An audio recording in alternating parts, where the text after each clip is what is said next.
안녕하십니까. 잠볼 바이블랩 연구소장 김광수입니다. 오늘은 창세기 3장에 나와 있는 두 가지 옷에 대해서 공부하는 시간을 가져보도록 하겠습니다. 창세기 3장을 보면 두 가지 옷이 나타나죠. 하나는 무화과 나무의 옷, 하나는 가죽 옷입니다.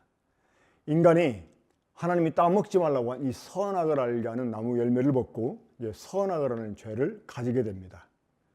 자, 그 죄가 사람 속에 들어온 이후에 사람에게 변화가 생기죠. 사람들의 눈이 밝아졌습니다. 밝아졌다고 하는 말은 참 좋은 의미는 아닙니다. 공부한 학생이 수학에 눈을 떴다, 좋은 이야기죠. 뭐 영어에 눈을 떴다, 좋은 현상입니다. 그런데 여자의 눈을 떴다, 그 눈을 떠도 어느 쪽으로 눈을 뜨느냐, 이게 참 중요한 거죠. 자, 사람이 범죄한 이후에 눈이 밝아졌어요. 그리고 자기들이 벗었다라고 생각을 했습니다. 자, 여러분 한번 물어보겠습니다. 하나님이 처음 만든 사람, 이 아담과 하와가 범죄하기 전에 입었습니까? 벗었습니까? 많은 사람들이 벗었다고 생각을 합니다. 성경에도 그들이 벌거벗었으나 부끄러워하지 아니하더라, 이렇게 말씀하고 있어서 사람들이 벗었다고 생각하는데요. 사실 벗은 게 아니죠. 안 입은 거죠. 그렇죠? 뭐 입고 있었어야 벗지, 입고 있지도 않았는데 뭐 벗었다고 말할 수 없잖아요. 털 없는 게 아십니까? 털이 없는 몇몇 그 종류의 강아지들이 있습니다. 자, 그 털 없는 강아지 입었습니까? 벗었습니까? 입었다 벗었다 말할 수 없잖아요. 자, 처음 아담과 하와는 안 입었던 거지 벗은 게 아니었습니다. 근데 그들은 벗었다라고 생각했습니다. 하나님이 범죄한 그 아담과 하와를 향해서 처음 나타났을 때 그들이 어떠한 반응을 보였습니까? 하나님이 아담을 부르셨을 때 아담이 하나님께 대답하기를 내가 벗었으므로 두려워 숨었나이다 라고 말했습니다. 자, 자기 스스로 벗었다라고 말하는 아담한테 하나님이 뭐라고 반문하십니까? 누가 너에게 벗었다고 말했느냐? 자, 누가 벗었다고 했어요? 자, 아무도 아담에게 벗었다라고, 너는 벗었어, 너는 벌거벗어, 이렇게 말하지 않았습니다. 근데 그들 스스로가 벗었다라고 생각을 한 것입니다.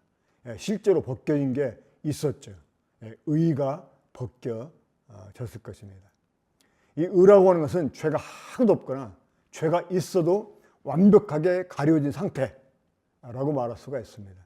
하나님이 아무리 찾아봐도 우리의 죄를 전혀 찾아볼 수가 없는 상태, 이게 바로 의입니다. 자, 그런데 사람에게서 이런 의가 벗겨진 것입니다. 이 아담과 하와는 스스로 벌거벗었다고 생각을 하고 그걸 부끄럽게 생각을 하고 그 부끄러움을 가리기 위해서, 다시 말해서 자신들의 죄를 스스로 노력을 통해, 행위를 통해 가리워서 자기들을 의롭게 보이려고 하는 것. 그래서 그들은 숲속에 들어가서 무화과 나뭇잎을 엮어가지고 치마를 해입게 됩니다. 자, 맨 처음에 아담과 하와는 자기들끼리도 부끄러워서 서로 마주할 수가 없었습니다. 그래서 그들이 이제 숲속에 들어가서 무화과 나뭇잎. 자, 무화과 나뭇잎 어떻게 생겼습니까? 우리 사람 손처럼 생겼잖아요. 그 여러 갈래로 이파리가 갈라져 가지고. 그러니까 그거 하나 가지고는 안 되겠죠. 여러 개, 아마 수십 개 이파리를 엮어 가지고 그들이 치마를 해 입게 되었을 것입니다. 자, 그리고 난 뒤에 이제 자기들끼리는 괜찮았어요. 하지만 문제는 하나님이 나타났을 때입니다. 자, 지금은 많은 사람들이 무화과 나뭇잎을 엮어서 자기를 막 가리려고 합니다. 자, 이 무화과 나뭇잎, 자, 여러분, 이 무화과 나뭇잎은 뭘 상징하냐면, 자, 인간이 자신의 죄의 부끄러움을 가리기 위해서 스스로 만들어 입은 옷, 이게 무화과 나뭇잎 옷이죠. 그러니까 자기 스스로 자기를 의롭게 보이려고 하는 이런 노력, 이것을 우리는 다른 말로 자기의라고 합니다. 자기의. 그러니까 인간이 자기 스스로를 의롭게 보이려고 막 노력하는 거예요. 수많은 막 무화과 잎을 따다가 자기에게 막 덕지덕지 막 붙여가지고 자기를 가리우게 됩니다. 그래서 자기를 뭔가 사람들에게 의롭게 보이려고 해요. 자신의 죄가 사람들에게 드러나 보이지 않게 하려고 그래요. 그걸 통해서 자기가 뭔가 의로운 사람이라고 사람들에게 인식이 받게 하려고 하는 거예요. 이걸 가리켜서 자기의라고 말합니다. 이거는 다른 말로 율법이다 라고 말할 수가 있습니다. 율법이라는 게 무엇입니까? 율법이 요구하는 게 무엇이죠? 의입니다. 자, 내가 너에게 이런 법을 주겠는데 너희가 이것을 완벽하게 지키면 내가 너희를 의롭다고 인정해 주겠다. 하지만 지키지 못하면 너희는 저주를 받게 될 것이다. 자, 이렇게 하나님과 이스라엘 간에 계약이 맺어지지 않았습니까? 하나님께서 이제 그 계약대로 이스라엘 백성들에게 행하셨던 거죠. 결국 이스라엘은 망했습니다. 원래 율법을 하나님 주신 참된 의도가 있었죠. 그거는 그 율법을 정말 완벽하게 지켜서 의롭다함 받게 하려고 하는 것이 아니었고요. 그거는 표면적으로 나타낸 것이었다면 실제 하나님 율법을 주신 이유는 그 율법을 통해서 그들 스스로 자기 자신이 죄인이라는 걸 깨닫게 하려고 율법을 주신 것이었죠. 원래 착하게 살아보려고 노력하지 않는 사람은 자기가 착한 사람이 아니라는 것을 잘 깨닫지 못합니다. 착하게 살려고 노력을 하면 착하게 살아지지 않는 자기를 보면서 나는 착한 사람 아니구나 이걸 깨닫게 되거든요. 착하게 살자. 의도는 좋죠.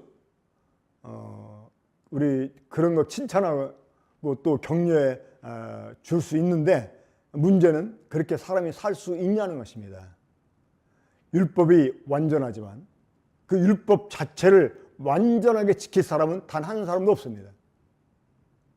그러나 사람들은 자기 주제를 모르고 여전히 자기가 뭔가 노력하면 자기는 개선되고 의로워질 수 있다고 착각을 합니다.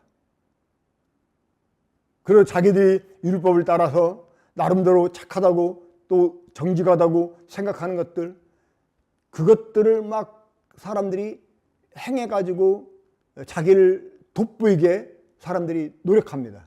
자, 그런 것들이 무화과 나뭇잎 옷이다라고 말할 수가 있습니다. 자, 이런 것들을 우리가 갖추게 되면 다른 사람 눈에는 우리 괜찮은 사람처럼 보일 수가 있습니다. 하지만 문제는 하나님이십니다. 자, 하나님이 아담에게 나타났습니다. 아담이 어떻게 하였습니까? 분명히 나뭇잎으로 옷을 입었었거든요. 그리고 자기들끼리는 괜찮았습니다. 처음에는 자기들끼리도 이 아담과 하와가 서로 부끄러워가지고 나뭇잎 옷을 해입고 나온 거 아니겠습니까? 그때부터 자기들은 괜찮았습니다. 근데 문제는 하나님 앞에 섰을 때였습니다. 다른 사람 눈에 우리 괜찮은 사람처럼 보일 수 있습니다. 문제는 하나님 앞에 섰을 때입니다.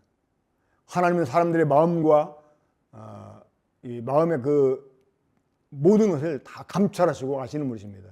사람의 심장과 폐부를 살피시는 분이라고 말씀하셨어요. 이 사람 마음 깊은 곳까지 하나님은 살피고 아시는 분이십니다. 그 하나님 앞에서 우리는 우리의 죄를 감출 수가 없습니다. 이 하나님의 심판 앞에 서게 하나님 다른 거 찾잖아요. 우리들에게 죄가 있는 겁니까? 그것만 보십니다. 만약에 하나님의 심판 앞에 섰을 때 우리의 죄가 한 개라도 발견되면 그 사람은 그 죄 때문에 영원의 멸망을 당해야 됩니다. 사랑하는 여러분, 이 무화과 나뭇잎 옷은 인간이 자기를 스스로 의롭게 보이려고 노력하는 행위입니다. 율법입니다. 이걸 자기의라고 그래요. 결국 인간은 어떻게 되었습니까? 실패했습니다. 나뭇잎으로 옷을 입고 자기들끼리는 괜찮았지만 하나님 앞에서는 그들은 벌거벗었다라고 여전히 고백합니다. 분명히 나뭇잎으로 옷을 입었는데 하나님 앞에서는 내가 벌거벗었으므로 두려워 숨었나이다 라고 말했습니다. 사랑하는 여러분, 여러분들이 아무리 노력해도 여러분 스스로는 여러분 자신을 결코 의롭게 만들 수가 없습니다. 이제 아담과 하와는 꼼짝없이 정령 죽으리라, 반드시 죽으리라는 하나님 말씀대로 이제 죽을 수밖에 없는 이런 운명 가운데 놓일 수밖에 없었습니다. 자, 그런데 하나님이 그런 아담과 하와를 위해서 어떻게 하셨습니까? 창세기 3장 21절에 보면 이제 두 번째 옷이 나옵니다. 바로 가죽 옷입니다. 하나님이 그러한 아담과 하와를 위해서 가죽 옷을 지어 입혀 주셨습니다. 자, 가죽 옷은 누가 만들어 주셨습니까? 하나님이 만들어 주셨습니다. 그래서 하나님이 만들어서 인간에게 입혀 주신 옷, 그래서 이것을 다른 말로 하나님의 의라고 합니다. 그러니까 인간이 노력해가지고 자기의 벌거벗은 수치를 가려운 게 아니고 하나님이 은혜로 가죽옷을 지어서 사람들에게 입혀주셨어요. 사람들의 벌거벗은 부끄러움을 가려주셨어요. 그래서 이것을 하나님의 의라고 말하고 하나님의 은혜라고 말합니다. 이것을 또 다른 말로 복음이라고 말합니다. 자, 사랑하는 여러분, 가죽옷이 만들어지려면 어떻게 해야 됩니까? 한 마리 짐승이 죽어야 됩니다. 이 가죽은 희생당한 짐승의 가죽이었어요. 아무런 짐승의 가죽이나 벗겨서 옷을 만들어 입힌 게 아닙니다. 자, 이 한 마리 희생당한 짐승, 아마 성경을 계속 읽어가다 보면 그 짐승이 양이었다는 것을 알게 됩니다. 자, 이 아무런 죄 없는 한 마리의 짐승 양이 죽임을 당했습니다. 어떤 이유 때문에 죽임을 당했을까요?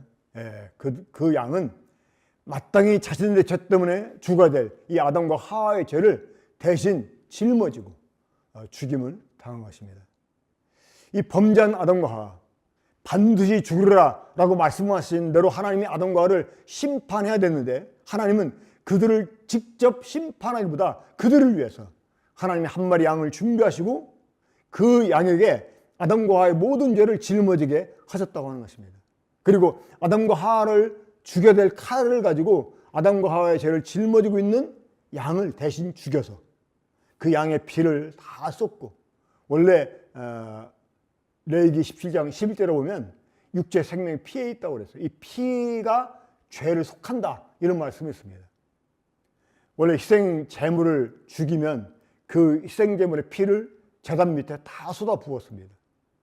그리고 그 피를 찍어서 제단 뿔에 발랐습니다. 하나님이 그 피를 보시고 죄인들의 죄값이 치러졌다고 인정하시고 죄를 용서해 주시고 다시 받아주십니다. 이게 바로 여러분 구원입니다. 하나님이 범죄한 아담과 하와를 대신해서 한 마리 양을 준비하시고 그 양에게 아담과 하와의 모든 죄를 짊어지게 하고 아담과 하와 대신 죽임을 당하게 해서 그 양으로 하여금 아담과 하와의 모든 죄값을 치르게 하고, 그래서 아담과 하와의 죄를 용서해 주시고 그 증거로 양의 가죽을 벗겨서 옷을 만들어 입혀 주신 것입니다. 자, 이 가죽옷을 입고 있는 아담과 하와를 볼 때 하나님 눈에 맨 처음에 뭐가 들어오겠습니까? 그들이 입고 있는 가죽이 들어올 것입니다. 하나님이 그 가죽을 보시면 뭘 연상하시겠습니까? 아담과 하와의 죄를 대신 짊어지고 죽어준, 피 흘려준, 죄값 치러준 그 양의 죽음을 생각할 것입니다. 그리고 이미 아담과 하와의 모든 죄값이 다 치러졌다라고 하나님 인정하시고 그들을 의롭다고 선언해 주시고 다시 받아주시는 거예요. 이게 바로 구원입니다. 이게 바로 하나님의 은혜입니다. 여러분, 이것이 바로 복음입니다. 지금 여러분들은 어떤 옷을 입고 계십니까? 무화과 나무님 옷입니까? 아니면 가죽 옷입니까? 여전히 여러분들은 여러분 스스로 여러분을 의롭게 보이려고 여전히 무화과 나뭇잎을 따가지고 여러분들에게 덕지덕지 붙이지 않고 있나요? 뭔가 내가 하나님 앞에서 그럴듯한 행동을 했다, 내가 뭔가 내 믿음을 위해서, 내 교회를 위해서 뭔가 그럴듯한 일을 했다, 그러면 지금 당장 죽어도 천국 갈 것 같은데, 만약 그러지 못했다, 뭐 새벽 기도를 좀 빠뜨렸다, 주일날 교회를 못 갔다, 내가 뭔가 믿는 사람으로서 합당하지 못한 일 한 것 같다, 그러면 그때는 죽으면 지옥 갈 것 같고, 이런 생각을 한다면 여러분들은 아직 가죽옷을 입고 있지 못한 분들입니다. 여러분들 여전히 무화과 나뭇잎으로 자기를 감추려고 하는 외식하는 사람들입니다. 그럼 여러분들의 신앙을 다시 점검해 보시길 바랍니다. 하나님께서는 일방적으로 아담과 하와를 위해서 가죽을 지어 입혀주셨습니다. 이 가죽옷은 바로 예수 그리스도를 상징합니다.